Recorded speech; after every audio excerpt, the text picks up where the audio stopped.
नमस्कार दोस्त, मैं मनीष परमे का फिर से आप सभी का स्वागत है हमारे चैनल पे। दोस्त आज हम बात करेंगे भाई, ये चैप्टर तुलसीदास का है और ये हिंदी का काफ़ी इंपॉर्टेंट चैप्टर है। दोस्त मैंने आपको पहली वीडियो में बताया था आपने कि अब हम इम्पोर्टेंट जो पद हैं वो सारे हम क्लियर करेंगे।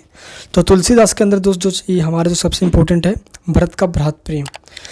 दोस्त हमने सुना हुआ रामचरितमानस जो कि तुलसीदास के द्वारा दोस्तों लिखी गई है। इसमें उन्होंने राम जी के वनवास जाने का पूरा दोस्तों जो पूरा वर्णन किया गया है इसके अंदर। मैं आपको पहले थोड़ा ब्रीफ में इसकी बताने की पूरी कोशिश करता हूँ। दोस्त दशरथ के 4 पुत्र, जिसमें सबसे बड़े पुत्र राम जी, सबसे छोटे भरत जी।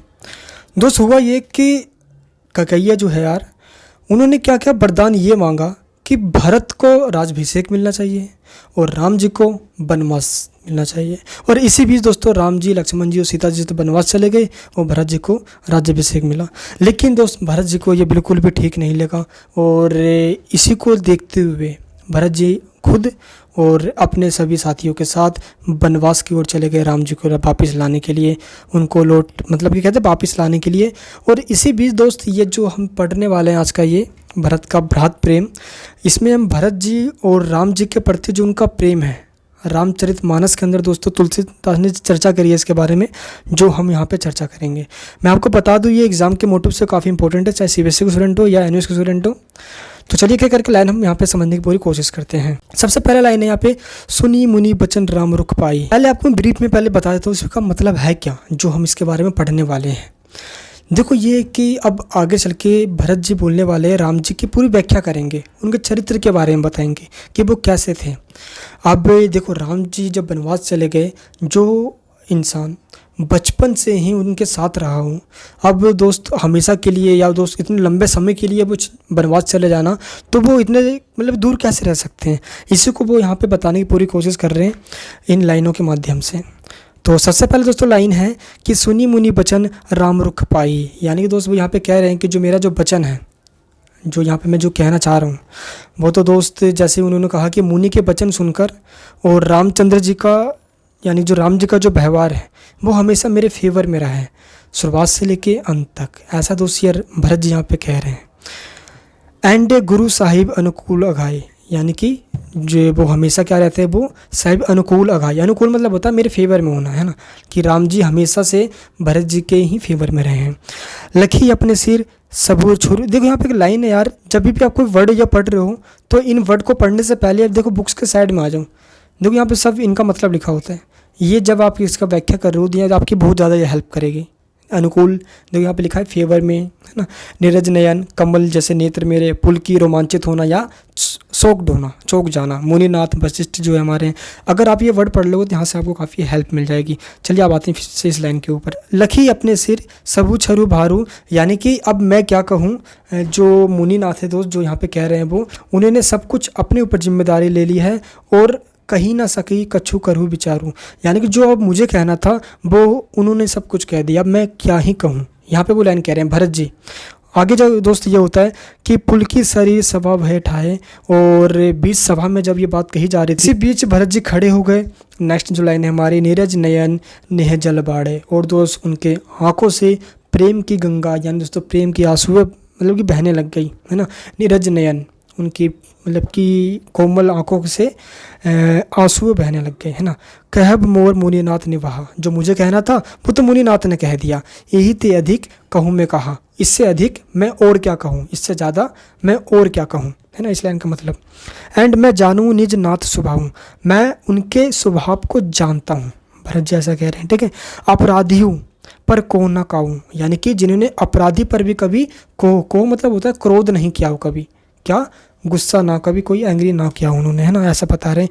मोह पर कापा स्नेहु विशेषी, यानी कि दोस्त इनका कहना ये है कि मोह पर कापा स्नेहु विशेषी, यानी कि मेरे ऊपर, है ना, उनकी बहुत ज़्यादा कपा है। कपा मतलब यहाँ पे होता है कृपया है ना, कि उन्होंने दोस्त यानी कहते हैं कि बहुत अच्छा प्रेम है, गहरा प्रेम है उन दोनों के बीच में।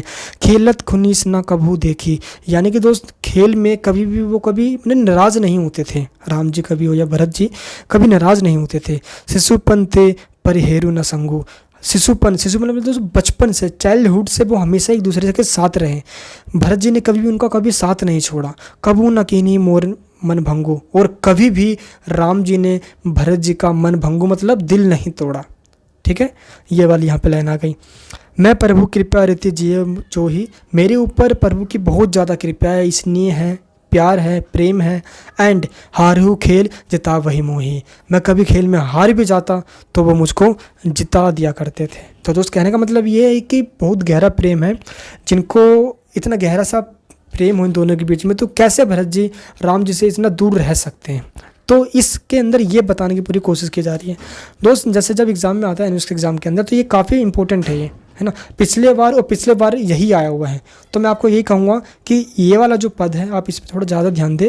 हाँ, इसके बाद भी है, जैसे कि आपको ये बता देता हूँ मैं, विद्य न सके सही मोर दुलारा, निच बिचू जननी मिस पारा। देखो अब जब इस वाले लाइन पे जब आ जाओगे तो यहाँ पे अब कुछ आगे वो एक्स्ट्रा बात कहते हैं क्या, कि जो विधि है ना, जो कानून है, जो भगवान है, मान लो ऊपर वाला, इनको हमारा जो प्रेम है, प्यार है, किसका, भरत जी का और दोस्तों राम जी का, वो मतलब कि सहन नहीं हुआ। और दोस्त उन्होंने क्या क्या, यहू कहत मोही आजू न शोभा, अपनी समूझी साधु सूची कोहबा। यानी कि दोस्त उन्होंने क्या किया, इस बंधन को, इस प्रेम को तोड़ने के लिए एक रुकावट पैदा कर दी, और उसका नाम था दोस्तों कैकेयी। यानी कि वो कह रहे हैं कि कैकेयी को मतलब कि कह सकते हो कि ऊपर वाले ने हमारी प्रेम को तोड़ने के लिए किया। और लेकिन आगे चल के दोस्त ये जो बात उन्होंने कहा उस पर उन्होंने रिग्रेट किया, पछतावा किया। उन्होंने कहा कि नहीं, मुझे ऐसा नहीं कहना चाहिए। इसके लिए दो बात हम कह सकते हैं। पहला बात तो ये दोस्तों, ये उनकी माँ है, माँ के बारे में ऐसा कभी नहीं कहना चाहिए। दूसरी बात ये कि अपने आप को दोस्तों वो सज्जन नहीं मान सकते। कहने का मतलब ये है कि कोई भी, या दोस्त हम सिंपल ऐसी लाइन इसमें कही गई है कि मोर अभागा अधुई अबगाहूँ। ये एक कह सकते हैं, एक मतलब कहते हैं एक सडनली एक इंसिडेंट है ये, है ना। लेकिन हम इसमें ये नहीं है कि हम अपने माँ को इसका पूरा जिम्मेदार ठहरा दें, जो यहाँ पे भरत जी से पूरी यहाँ पे कहने की कोशिश कर रहे हैं।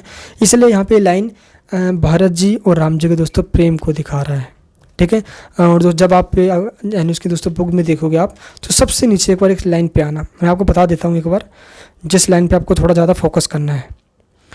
देखो यहाँ पे तो वो लाइन होगी कि बचपन से ही उनका बहुत प्रेम वाला रहा है। हाँ, देखो यहाँ पे वो लाइन लिखी गई है ना, कि उन्होंने कभी भी उनका मन नहीं तोड़ा, दिल नहीं तोड़ा। तो एक बहुत गहरा उनके बीच में संबंध रहा है। और दोस्तों इसके बाद वो लाइन यहाँ पे है जो हमने लास्ट में देखा कि विधाता उनके बंधनों को तोड़ना चाहता है ना, उनकी कैकेयी को, उनकी माता को उन्होंने भेजा ताकि उनका बंधन तोड़ दिया जाए। बट ऐसा वो कह रहे हैं, फिर आगे चल के उनको पछतावा भी हो जाता है। तो हम कह सकते हैं कि दोस्त कि ये किसी का हम दोष देना इसमें ठीक नहीं होगा, है ना, जैसा कि लाइन में कहा जा रहा है। तो उनका एक दुर्भाग्य सा है जिसके कारण दोस्तों वरदान मिला और वनवास को उनको जाना पड़ा, है ना। दोस्तों ये पूरी इस लाइन के अंदर कही गई है। एक बार दोस्तों इसको जरूर रीड आउट करें आप। अगर इसमें से कोई डाउट अगर रहता है कोई ऐसा लाइन के अंदर, तो मुझे नीचे आप कमेंट बॉक्स में बता सकते हो। और ये वाला जो दोस्तों जो सबसे फर्स्ट पद है, ये बहुत ज़्यादा इंपॉर्टेंट है, मैं आपको फिर से बताना चाहता हूँ। सिर्फ और सिर्फ ये वाला, ठीक है, एग्जाम में दोस्तों आएगा तो यही आएगा। मैंने सेकंड चैप्टर से सिर्फ क्वेश्चन आएंगे, पद कोई सा नहीं आएगा। ठीक है, तो आप इस वाले को ज़्यादा फोकस करें, मतलब दोस्तों मैंने आपको समझा ही दिया। तो चलिए दोस्त, कोई डाउट होता नीचे मुझे कमेंट बॉक्स में पता है। पूरी बुक की अगर आप short notes, important question with answer लेना चाहते हो विद ग्रामर के साथ, तो जिसकी लिंक मैंने इस वीडियो के डिस्क्रिप्शन बॉक्स में डाल दिया, जिसके सिर्फ आपको कुछ भी नहीं पढ़ना। ठीक है, तो चलिए दोस्तों वीडियो को लाइक करना। जय हिंद, जय भारत।